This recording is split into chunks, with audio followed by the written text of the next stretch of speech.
After being sentenced to prison, a millionaire hedge fund manager hires a small business owner to show him the ropes of life behind bars and get hard. Hey, what's happening? I'm Tip T.I. Harris. You're watching Made in Hollywood, and guess what? Here is a scene from the movie that you should go see right now, starring myself and two other guys you might have heard of, Kevin Hart and Will Ferrell. It's called Get Hard. Check this out. I sentence you to maximum security prison. You have 30 days to get your affairs in order. I didn't do it! They're sending you to San Quentin? God damn! Teach me how to survive in prison the way you did. Wait, what? I could pay you. See you tomorrow, convict. What intrigues me is that this film, a lot of people get offended over stereotypes, but in this film, they work. Right. So I'd like to hear your viewpoint when it comes to your character, Cousin Russell, and how you feel about this whole process.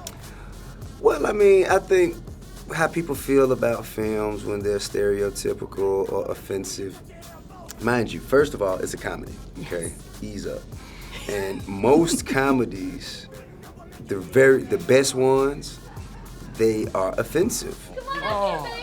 Both of these guys are so funny, and they're playing their characters very genuinely. So it becomes more about this odd couple friendship, and the social statements are there, but you know, it's not meant to hit those over the head, but more kind of discover these guys learning not to judge a book by its cover and working together, and it's just so funny. I think that when you have really strong jokes, you can get away with a lot more. Once you step through this threshold, you'll be a part of one of the most feared and respected groups that there is.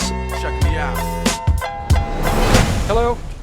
Who the hell are you? I don't think they've ever seen a white person before. Trust me, that is not the problem. I loved it when you had to play 3 different characters, because you're such a comedian, but the acting was on point. Thank you, Was it Julie. tough? It was that I will say was improv. That was a sick day. Yeah. Kevin was not feeling well that Not day. that day. Yeah. No, definitely sick that A day. little cold. And we But you'd never know it. We did the scene, and in between the scene, Will started to pick up on what I was doing by helping me tie the characters together, because I was just having a conversation with myself, and then he started to remember the conversations and answer So it was the really, different pieces. it was a the epitome combination. of playing off each other. It's great. You go back where you belong. Racial harmony. Go back where you belong. I don't know where I belong. I know where you belong. Like, people always ask us about improv. That was a full improv scene where you got to see two guys really feed off one another and get a scene that was on the day, like, okay, guys, let's just try this and see what we come out with. Love it. You're in the wrong part of the yard, white boy. You lost this, eh? I'm very confused. Then go back where you belong. I don't know where I belong. I know where you belong. You belong with me. I don't want that. It was really great working with Will. I've always been such a huge fan, and really, it's weird to say grew up on his comedy, but essentially I did. I feel like so much of what I do in comedy and the way that I work and my sense of humor has been influenced by the characters he's created on SNL and Forever After. I'm a huge fan, so it was very exciting. What reason did you give him to assume that you went to jail? I was being black. You're not exactly a thug, Darnell. All I gotta do is talk a little deeper. I'm gonna say goodnight. Bitch, don't walk away from me. What the hell did you just say to me? Stop! Stop! What is that? I'm kind of controlled in my house environment. You got to see my wife, like, look at me and you know, give me the look of, you stop this. Who's and the real boss? I had to stop him from doing it, and they all instantly put me in a situation where I'm backpedaling, which is what I've done to him. So you get to see those roles reversed, which I think is very clever. Coming full circle. Do exactly what I say, you will definitely survive in prison. Let me see what your mad dog face look like. I'm sorry, what's a mad dog? You mad dog! Like a pit bull with no leash. Oh, what are you doing, James? I'm sad dogging you. James. I think that's a strategy that could work. Please don't sexually assault me. I'm already too sad. So we got to get into the readiness program here. Do you guys remember what was on this list? I have to say my favorite one was getting lean and mean, and then you press lifting Kevin. Do you want to talk about this? Because I'm so gullible. I'm thinking you're press lifting Kevin. That's what you're supposed to Oh, think. yeah. Right. That means that we did our job. Well, That's right. I curled Kevin. Yeah, that's what I'm talking about.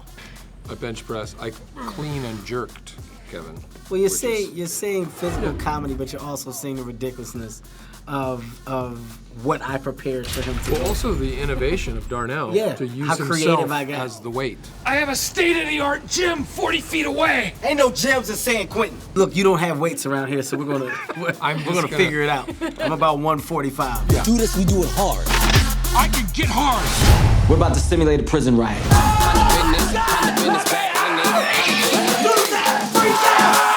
Yeah, the prison riot, simulated prison riot. It's That might pretty have been my crazy. funniest because just on the day, just the words of me going, just don't freak out. But when I say it the second time, I'm obviously starting to freak out. Do not freak out.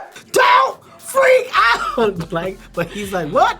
What? And just- Wait, why don't I get any protective clothing? We don't have Oh, why not? time. We don't got time for that. I want you to punch that big ass dude in the mouth. That's insane. Well, those type of guys you gonna see in San Quentin. Hey guys, I want to fight you. Some kind of joke, man? Your mother's a joke. Get back here, bitch! No, please don't hurt my body! Oh, no, my body! The big picture is you have two very unlikely characters being brought together by unfortunate circumstances, matters beyond their control, making the best of it, and a friendship ultimately being the product of it. And I mean, I feel like that is some of the best stuff life has to offer. Oh, God. Is my eye touching? It looks fine. This is where I need to get out. James. No! No!